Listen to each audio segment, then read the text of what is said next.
20대 정도로 보이는 남성 두 명이 손을 잡고 길을 걷는 모습을 보았습니다. 그 모습을 보는 제가 오히려 괜찮을까 하는 이런 생각이 먼저 들더라고요. 그러면서 주변을 막 살피게 되고요. 그러다가 깨달았습니다. 아무도 그들의 모습을 이상하게 여기지 않는다는 것을요. 그 공간에서 저 혼자만 자기 검열하면서 그들을 저 자신을 걱정하고 있었던 것 같아요. 한국에서는 너무나 자연스러운 감정이라 몰랐는데 대만에서 깨달은 거죠. 아, 난 차별당하고 있었구나. 스스로 검열하도록 세뇌됐구나 하면서요. 네. MBTI로 얘기를 먼저 하자면 구성원들이 INFJ, INFP가 70% 이상입니다. 낯가림 심하고 눈치는 빠르며 나서는 건 싫은데 관심은 받고 싶고 선 넘으면 얄짤없이 손절, 혼자만의 시간과 공간이 꼭 필요하고 모든 유형 중 가장 이해하기 힘들고 미스테리한, 말 그대로 퀴어한 사람들이 모여 있습니다. 1996년 11월에 게이 청년 몇 명이 모여서 작은 기도 모임을 시작으로 해서 28년의 역사를 가진 한국 최초 성소수자 교회입니다. 2명의 목사님과 사역을 했었고 현재는 목회자 없이 평신도 중심으로 운영이 되고 있습니다. 출석교인은 매주 35명에서 40명 정도 되고 그 기간 동안 수많은 사람들이 거쳐 가기는 했습니다. 장로교 중심의 문화적 배경이 있긴 하지만 다양함을 수용하기 위해서 많은 노력을 하고 있고, 저희가 2018년 5월에 만든 신앙 고백문을 들어보시면 좀 더 교회가 지향하는 신앙관에 대해서 좀 더 쉽게 이해하실 수 있을 것 같아서 소개해드리고 싶습니다. 교인 전체가 4달 동안 격주로 모여서 논의하고 조율해서 만들어낸 결과물입니다. 우리는 온 세상을 다양한 모습으로 지으시고 사랑으로 돌보시는 하나님을 믿습니다. 우리를 위해 자신을 낮추시고 은혜로 새로운 생명과 자유를 주시는 예수 그리스도를 믿습니다. 또한 매 순간 우리의 호흡 가운데 거하시며 하나님과 함께 일하게 하시는 성령을 믿습니다. 우리는 성소수자를 비롯한 모든 사람을 환대하고 더불어 살아가는 거룩한 공동체를 믿습니다. 우리는 하나님이 주신 영원한 생명을 믿으며 사랑과 정의와 평화가 성취된 하나님 나라의 승리를 믿습니다. 아멘. 예전 로뎀 구성원들의 신학과는 굉장히 보수적이고 죄책감을 가진 사람도 상당수 있었습니다.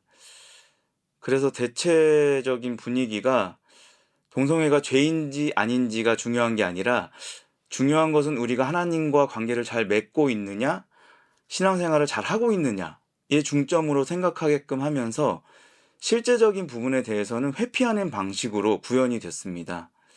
하지만 회피하는 방식은 결국 죄책감의 문제와 마주하게 되면서 로뎀을 떠나시게 되더라고요. 하지만 이후 여러 사건들과 코로나 시대를 거치면서 구성원들도 다양하게 변하고 또 다른 단체들과의 관계도 확장되고 또 매주 도와주시는 설교자분들의 다채로운 설교와 특히나 퀴어 신학을 직간접적으로 접하게 되면서 대부분의 성도분들이 이제는 죄가 아니다 라는 믿음을 가지고 교회에 나오고 계시는 것 같아요. 확실히 예전보다 불안에서 확신으로, 죄책감에서 자유함으로 예배하는 모습이 느껴지더라고요. 저희 역사가 거의 30년이 되어 가고 있는데 사실 태생이 시스젠더 남성 게이 중심으로 되어 있다 보니까 오랫동안 이 남성들 중심으로 구성원들이 이제 구성이 되었는데, 물론 지금은 이제 15% 정도 적긴 하지만 레즈비언 분들도 계시고 트랜스젠더, 젠더 퀴어, 그리고 바이, LI 분들이 함께 예배를 드리고 있습니다. 또 비건 및 식이 알러지 관련해서도 다양함을 담아내기 위해서 열심히 노력하고 있습니다. 아무래도 오랜 시간 남성분들 위주로 구성원이 형성되다 보니까 수련회 같이 집단 생활하는 경우에 잠자리 관련해서 그렇게 큰 고민을 해본 적이 별로 없었어요. 그냥 한 군데 몰아서 그냥 몽땅 다 같이 자 뭐 이렇게 어 네 했었는데, 하지만 이제 최근에는 이런 다양한 구성원들이 참여하게 되면서 어떻게 방 배정을 해야 되는지, 또 어떻게 먹어야 되는지, 어 네 어떻게 또 이렇게 구성을 해서 운영을 해야 되는지 정말 다양한 고민들을 하고 있습니다. 현재 담임 목사가 없습니다. 물론 두 번의 목사님을 모시는 기간에도 운영진을 구성해서 평신도가 이끌어 왔고요. 매주 다른 설교자를 섭외해서 다양한 방식과 내용의 설교를 접하고 있습니다. 어쨌든 고정된 가르침이 아니라 다양한 내용과 다양한 시각의 설교를 접할 수 있다는 것은 큰 축복이라고 생각합니다. 각자 목사님 설교 스타일별로 우리 성도님들이 선호도도 있습니다. 누구 좋고 누구 싫고 뭐 누구는 뭐 이러면서 이거 교인분들이 아시면 안 되는데 그렇게 되어 있습니다. 또 임원 4명과 운영위원들을 통해서 같이 논의하고 조율하면서 같이 운영을 하고 있고, 매월 원래를 통해서 또 성도님들과도 다양한 소통을 하고 있습니다. 이런 방식의 운영을 통해서 기존 교회에서 목사의 의존도가 높았던 신앙생활에서 어쩔 수 없이 탈피하며 목회자의 역할을 성도들이 나누고 서로가 책임을 나누면서 능동적인 신앙생활을 하게 되는 것 같아요. 물론 쉬운 일이 아니고 다양함을 담아내야 하는 부분들은 갈등이 있기도 하고, 또 어떤 부분은 전문 사역자의 손길이 필요한 부분도 분명히 있기는 하지만, 수동적인 대처가 아니라 능동적인 참여를 통해서 결국 우리가 만들어가는 교회, 함께 동행하는 신앙생활이 주는 큰 기쁨이 성도들 안에 있는 것 같습니다. 자랑하고 싶은 부분은 예배인 것 같습니다. 가장 익숙하고 편안한 형태로 진보적인 내용을 담아 예배를 드리고 있는데, 여기 아니면 갈 데가 없어 라는 절박함이 주는 그 간절함에서 오는 정성스러운 마음들이 모여서 함께 예배를 드리고 있다 보니까 자연스럽게 소중한 예배, 소중한 공동체가 되고 그 마음을 하나님께서 기뻐하신다는 생각이 듭니다. 혹시나 기회 되신다면 오셔서 같이 예배 드리면 좋겠습니다.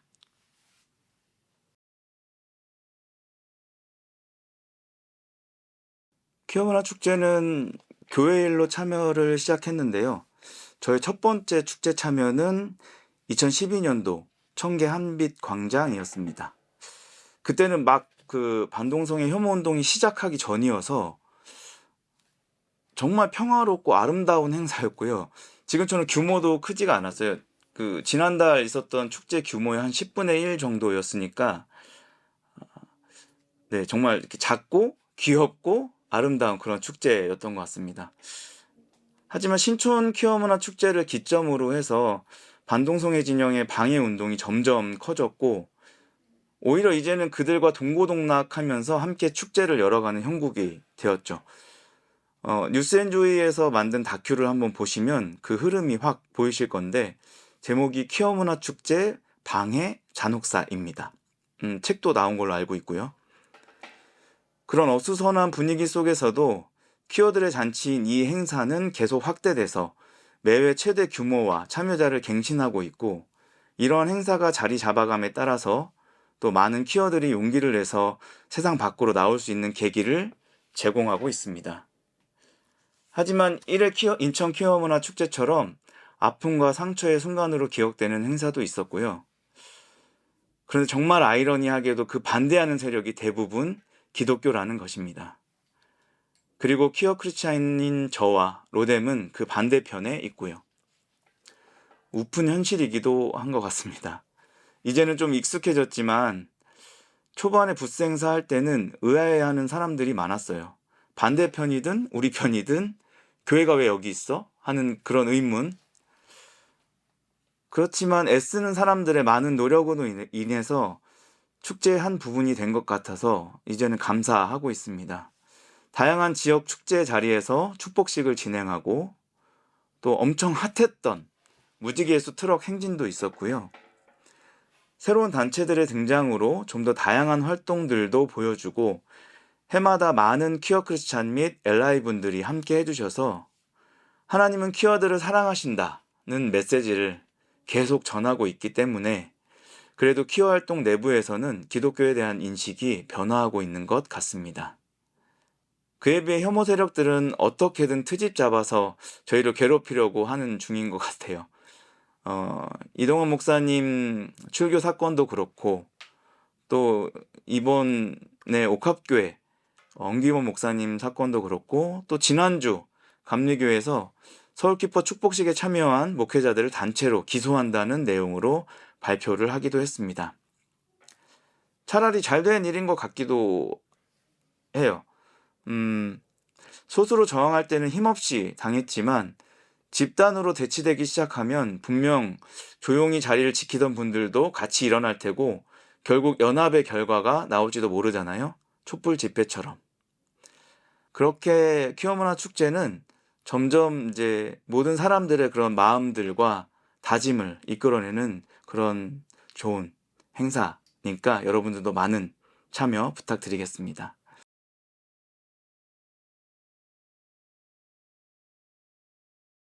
2018년 10월에 고 임보란 목사님하고 루뎀 교우들 몇 분이랑 해서 같이 대만 프라이드를 다녀왔었어요. 거의 그 비전 트립이었는데요. 아시아 동성결혼 합법화 첫 번째를 장식한 대만의 축하의 의미로 참석을 했었는데 정말 너무 벅차오르는 감동을 느꼈습니다. 일단 공항에서부터 무지개가 가득가득했고요. 온 도시의 축제 분위기가 형성되어 있더라고요.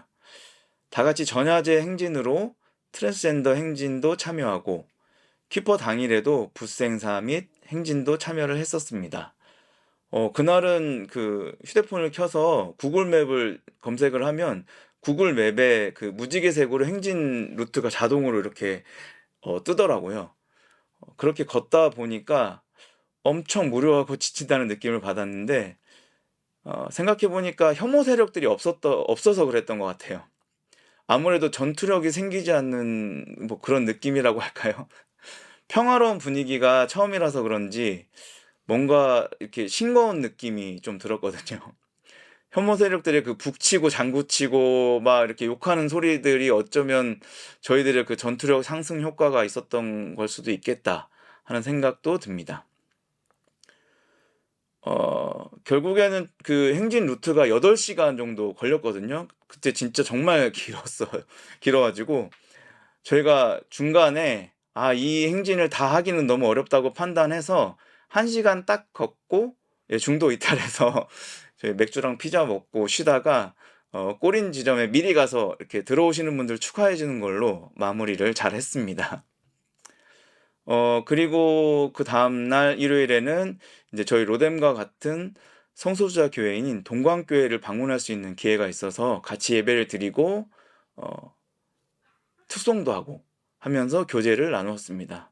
진짜 비전 트립 아닌가요? 이때의 소중한 기억이 떠오르기도 하고 임보라 목사님 생각도 나고 해서 저 혼자 개인적으로 작년 10월에 대만을 또 다녀왔습니다. 이번에는 개인 여행이라서 이제 퀴어 축제만 참석을 했는데 규모가 이미 18년 당시 그 서울 키퍼의 2배 정도가 되었었거든요. 근데 그 규모가 또 2배가 되었더라고요. 사람이 너무너무 많아서 이제 둥둥 떠다녀야 했고 대기업들의 후원 및 지원도 엄청나더라고요. 코카콜라에서 프라이드 에디션 캔을 만들어서 배포를 하기도 하고 나이키도 단독 대형 부스로 참여했고요. 아시아 지역의 그 LCC 항공사들도 참여해서 너도 나도 홍보하는 그런 대열에 참여하는 모습이 굉장히 인상적이었습니다. 특히나 결혼 관련 업체 부스들도 5, 6군데 되었던 것 같아요. 이미 대만 프라이드는 국제적인 행사로 발전을 해서 기업뿐만 아니라 정부 지원도 잘 되는 것 같더라고요.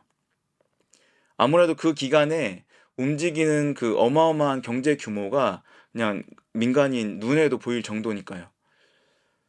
부럽기도 하고 온전한 평화로운 상태로 그 행사를 즐긴다는 건 아마도 한국에서는 상상할 수 없는 것들이라 기분이 정말 묘하더라고요. 아무래도 대만은 기독교 종교가 매우 소수이다 보니 혐오의 목소리가 단체적인 움직임을 갖기가 힘들고 교육 과정을 통해서 성평등에 대한 인식이 높아진 대만의 투표권 세대들이 동성결혼 합법화까지 이루어냈기 때문에 사회적인 분위기가 정말 다르더라고요. 여행 마지막 전날 밤 산책을 하는데 20대 정도로 보이는 남성 두 명이 손을 잡고 길을 걷는 모습을 보았습니다. 그 모습을 보는 제가 오히려 괜찮을까 하는 이런 생각이 먼저 들더라고요. 그러면서 주변을 막 살피게 되고요. 그러다가 깨달았습니다. 아무도 그들의 모습을 이상하게 여기지 않는다는 것을요. 그 공간에서 저 혼자만 자기 검열하면서 그들을 저 자신을 걱정하고 있었던 것 같아요. 한국에서는 너무나 자연스러운 감정이라 몰랐는데 대만에서 깨달은 거죠. 아, 난 차별당하고 있었구나. 스스로 검열하도록 세뇌됐구나 하면서요. 올해도 대만 키퍼에 갑니다. 혼자가 아니고 다수의 우리 동료들과 친구들과 또 연대하는 우리 교회들과 함께 가서 온전한 자유함 속에서 느끼는 나 자신을 경험할 수 있는 그런 기회가 됐으면 하는 바람이 있습니다.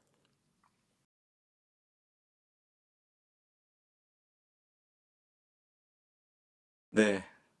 사실 저는 ISTJ라 엄청 현실적인 사람이라서 사실 지금 사회에 막 크게 바라는 건 없어요. 가능성이 되게 없어 보이거든요. 그냥 힘있고 다수인 분들이 소수자들을 괴롭히지만 않았으면 좋겠습니다. 본인들 삶 열심히 살고 관심 꺼주시면 좋겠다는 뭐 그런 마음이고요. 그냥 불쌍히 여겨주실 필요도 없고 차라리 잘 모르겠으면 그냥 물어봐 주시고 뭐 친절하지도 않고 그냥 이렇게 그냥 물어봐 주시고 공감은 못해도 이해하려는 태도만 있어도 살기 좋을 것 같아요. 뭔가 서로에게 기대하고 막 큰 꿈을 꾸고 하는 것도 너무 좋겠지만 그냥 보통의 삶을 잘 살 수 있으면 좋겠다고 저는 소망하고 있습니다. 아, 한 가지는 아주 가까운 미래에 성소수자들이 조금은 우대받는 사회가 되었으면 좋겠어요. 그동안 뭐 누리지 못한 차별과 혐오에 대한 보상 차원에서 어, 그렇게 조금은 잘 좀 살았으면 좋겠고 사랑하는 이웃과 친구들이 슬픈 일로만 모이기보다는 기쁘고 즐거운 일로 자주 모였으면 하고요. 그리고 나서는 모두가 이 보통의 삶을 평범하게 살았으면 좋겠습니다. 제일 어려운 그 평범을 누릴 수 있는 기회를 가졌으면 좋겠어요. 같이 연대하고 활동하고 있는 퀴어 엘라이 동료분들 그리고 교회들에게 마지막 영상 편지 한번 네. 아, 다들 힘내시고 같이 재미있고 의미 있는 일 찾아서 함께 걸었으면 좋겠습니다. 때로는 기대기도 하고 때로는 업어주기도 하고 울고 웃고 함께하면 되죠 뭐. 예수님 하신 일이 그런 거 아닐까요?